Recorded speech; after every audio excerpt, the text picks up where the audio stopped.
Hello વિદ્યાર્થી મિત્રો, એજ્યુકટેકનો ચેનલમાં આપનું સ્વાગત છે। આજે આપણે શીખીશું ધોરણ 8 વિષય ગુજરાતી પાઠ 20 વાવી ઉજાગરો। પાઠ 20ના સ્વાધ્યાયના પ્રશ્નોના જવાબની અહીં આપણે સમજ મેળવીશું। તો ચાલો શીખીએ પાઠ 20 સ્વાધ્યાય।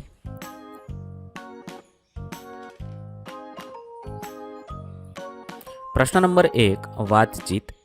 સવાલ નંબર 1, તમે ક્યારેય સંધ્યા ખીલેલી જોઈ છે? સંધ્યાના રંગ કેવા હોય છે? જવાબમાં લખી શકાય, હા, મેં સંધ્યા ખીલેલી જોઈ છે। સંધ્યાના રંગો સોનેરી, નારંગી, ગુલાબી અને જાંબલી હોય છે। આકાશમાં સૂર્યાસ્ત સમયે આ રંગો ફેલાય છે અને તે ખૂબ સુંદર દેખાય છે। 2, તમારા ઘરનું આંગણું કે ફળિયું ક્યારે મોહરી ઉઠે છે? અમારા ઘરનું આંગણું વસંત ઋતુમાં મોહરી ઉઠે છે। ત્યારે ફૂલઝાડ પર રંગબેરંગી ફૂલો ખીલે છે, પક્ષીઓનો કલરવ સંભળાય છે।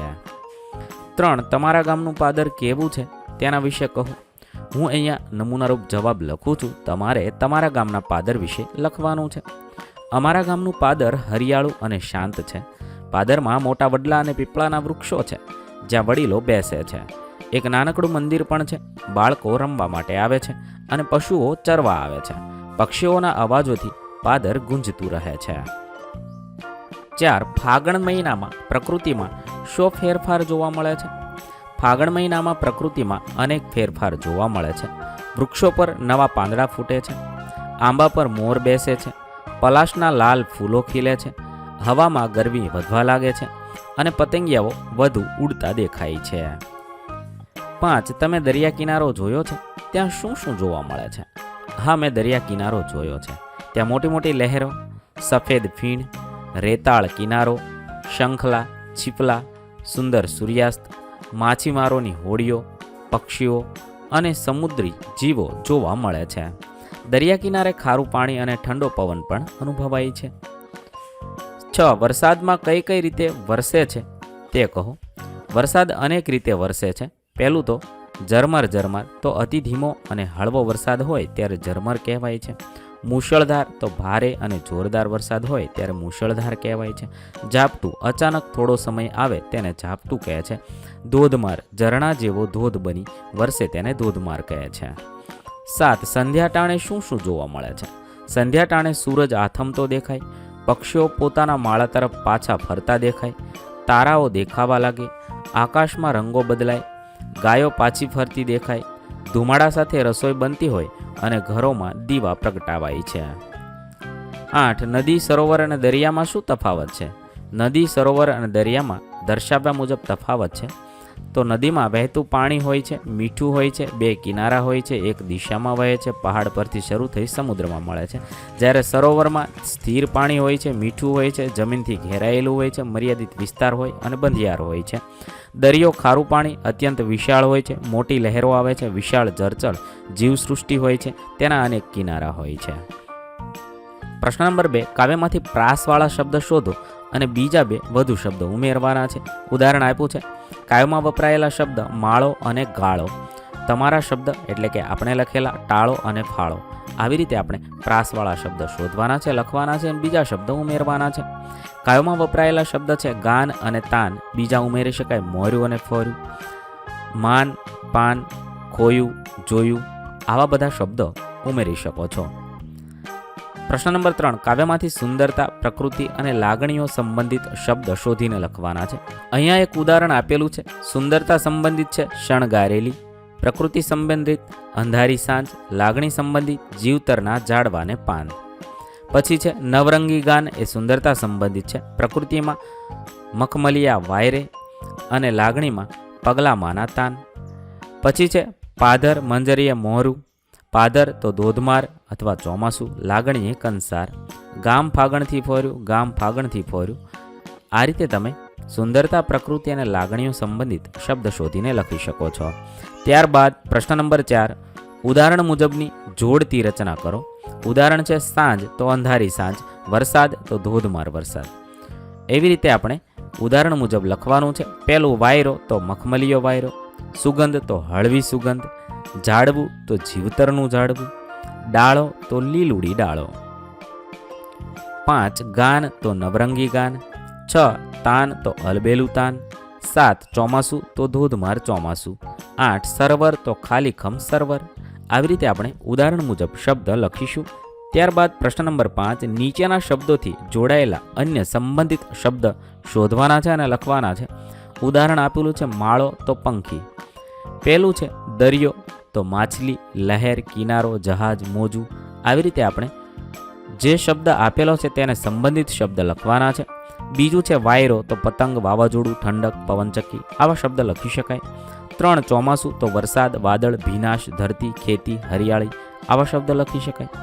ત્યારબાદ પ્રશ્ન નંબર 6, અંધારી સાંજ, વરસાદ, લીલુડી અને મંજરી જેવા અન્ય શબ્દોનો ઉપયોગ કરી પંક્તિઓ બનાવવાની છે. ઉદાહરણ છે અંધારી સાંજ તો અંધારી સાંજના આભમાંથી અંધકારના ઓળા ઉતરે.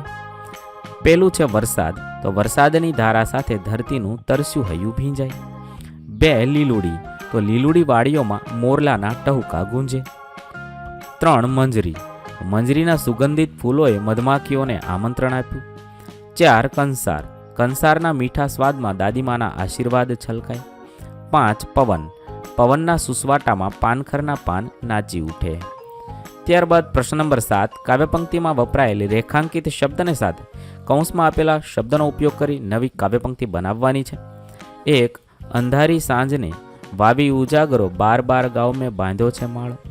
સાંજની જગ્યાએ કૌંસનો શબ્દ તો આ રીતે આપણે લખી શકાય અંધારી સંધ્યાનો વાવી ઉજાગરો, બાર બાર ગાવ મેં બાંધ્યો છે માળો. ત્યાર પછી બીજું છે ફૂલોમાં શણગારી મખમલિયા વાયરે, 13 ગાવનો રાખ્યો છે ગાળો. તો કાવ્યપંક્તિ બનાવી શકાય પુષ્પોમાં શણગારી મખમલિયા વાયરે, 13 ગાવનો રાખ્યો છે ગાળો.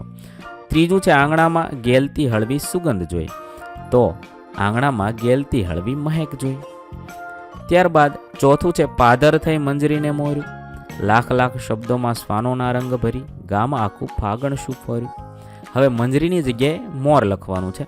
પાદર થઈ મોરને મોર્યું, લાખ લાખ શબ્દોના શ્વાસોના રંગ ભરી, ગામ આખું ફાગણ શું ફર્યું. આ રીતે તમે કાવ્યપંક્તિ લખશો. 5મું છે વરસે છે વાયરો ને ધોધમાર ચોમાસું, ખાલીખમ સર્વરમાં વાળો. વાયરાની જગ્યાએ પવન લખવાનું છે તો લખી શકાય વરસે છે પવન ને ધોધમાર ચોમાસું, ખાલીખમ સર્વરમાં વાળો. ત્યાર પછી પ્રશ્ન નંબર 8, આપેલા શબ્દ જોડકાને જોડી અર્થપૂર્ણ પંક્તિ બનાવવાની છે. અહીંયા શબ્દ જોડકા આપેલા છે તેને જોડવાના છે અને પંક્તિઓ બનાવવાની છે. ઉદાહરણ આપ્યું છે અંધારી સાંજનો ઉજાગરો વાવી મેં 12 ગાવ છેટે માળો બાંધ્યો છે. જવાબમાં પહેલું વાક્ય લખી શકાય દરિયામાં છલકાયા છે નવરંગી ગાન અને વાવણીએ ઢોળ્યો વરસાદ. બીજું લખી શકાય ફૂલોમાં શણગારી મખમલિયા વાયરે, 13 ગાવનો રાખ્યો છે ગાળો. 3 વરસે છે વાયરો ને ધોધમાર ચોમાસું, ખાલીખમ સર્વરમાં વાળો. 4 પગલામાં પ્રગટેલું અલબેલું તાન પછી લાગણીએ વહેંચો કંસાર. પ્રશ્ન નંબર 9, આપેલા કાવ્યના આધારે નીચેના પ્રશ્નોના જવાબ લખવાના છે. અહીંયા એક કાવ્ય આપેલું છે તે વાંચવાનું છે, સમજવાનું છે. તેના આધારે નીચેના પ્રશ્નોના જવાબ લખવાના છે. પહેલું વસંત ઋતુનું આગમન થઈ રહ્યું છે એવું કવિ શાના આધારે કહે છે. વસંત ઋતુનું આગમન થઈ રહ્યું છે એવું કવિ ડાળીઓ પર ફૂલોની ઉપસ્થિતિના આધારે કહે છે. કવિ કહે છે કે ડાળીઓ વસંતના રસ્તા જેવી છે અને ફૂલો વસંતના પગલા જેવા છે.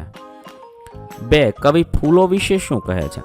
કવિ ફૂલો વિશે કહે છે કે તેઓ વસંતના પગલા છે, એટલે કે ફૂલો એ વસંત ઋતુના આગમનના ચિહ્ન છે. 3 મલય પર્વત ઉપરથી આવતા સુગંધીદાર પવન માટે કાવ્યમાં કયો શબ્દ વપરાયો છે. મલય પર્વત ઉપરથી આવતા સુગંધીદાર પવન માટે કાવ્યમાં મલયા નીલોની પીછી શબ્દ વપરાયો છે. 4 આ કાવ્યમાં પ્રકૃતિના કયા કયા તત્વોની વાત કહેવામાં આવી છે. આ કાવ્યમાં પ્રકૃતિના ડાળીઓ, ફૂલો, પવન, બગીચો, ફૂલની કળી એટલે કે મંજરી, આંબાના વૃક્ષો વગેરે તત્વોની વાત કરવામાં આવી છે. પ્રશ્ન નંબર 10, પ્રશ્નોના જવાબ લખો. 1 13 ગાવ રાખ્યો છે ગાળો એટલે શું, કાવ્યના સંદર્ભે જણાવો. કાવ્યના સંદર્ભે 13 ગાવનો રાખ્યો છે ગાળો એટલે સમયાંતરે ફૂલોના રંગો અને મખમલી વાયરો જીવનમાં આનંદને સુખની અનુભૂતિ કરાવે છે. 2 આ કાવ્યમાંથી આપણને પ્રકૃતિ અને માનવ જીવન વિશે શું સંદેશ મળે છે. આ કાવ્યમાંથી આપણને પ્રકૃતિ અને માનવ જીવન વિશે એવો સંદેશ મળે છે કે બંને એકબીજા સાથે ગાઢ રીતે જોડાયેલા છે. કવિ દર્શાવે છે કે પ્રકૃતિના સૌંદર્ય અને માનવ જીવનનો આનંદ એક સિક્કાની 2 બાજુ જેવા છે. જેમ પ્રકૃતિમાં ઋતુઓ બદલાય છે, પાન ખરે છે અને નવા અંકુર ફૂટે છે, તેમ માનવ જીવનમાં પણ સુખ દુઃખના તબક્કાઓ આવે છે. કવિ અંધારી સાંજમાં પણ ઉજાગરો એટલે કે આશા અને પ્રકાશ વાવવાની વાત કરે છે, જે આપણને શીખવે છે કે જીવનમાં મુશ્કેલીઓ વચ્ચે પણ આશાવાદી રહેવું જોઈએ. 3. ગામ આખું ફાગણ શું ફોર્યું પંક્તિનો ભાવાર્થ જણાવો. ગામ આખું ફાગણ શું ફોર્યું પંક્તિનો ભાવાર્થ એ છે કે ગામ આખું વસંત એટલે કે ફાગણ મહિના જેવું ખીલી ઉઠ્યું છે. ફાગણ એટલે હોળી ધૂળીટીનો મહિનો, રંગોનો તહેવાર, આનંદનો તહેવાર. જેમ ફાગણમાં પ્રકૃતિના રંગોથી બધું રંગાઈ જાય છે, તેમ આખું ગામ આનંદ, ઉત્સાહ અને નવા ઉમંગથી છલકાઈ ઉઠ્યું છે. કવિએ લાખ લાખ શબ્દોમાં શ્વાસના રંગ ભરીને આખા ગામને ફાગણની જેમ ખીલવી દીધું છે. આ પંક્તિ આનંદ અને ઉત્સાહનું વાતાવરણ દર્શાવે છે. 4. જીવતરના ઝાડવાને ફૂટા છે પાંદ અને ફૂટી છે લીલુડી ડાળો. આ કાવ્ય પંક્તિ દ્વારા કવિ શું કહેવા માંગે છે? જીવતરના ઝાડવાને ફૂટા છે પાંદ અને ફૂટી છે લીલુડી ડાળો.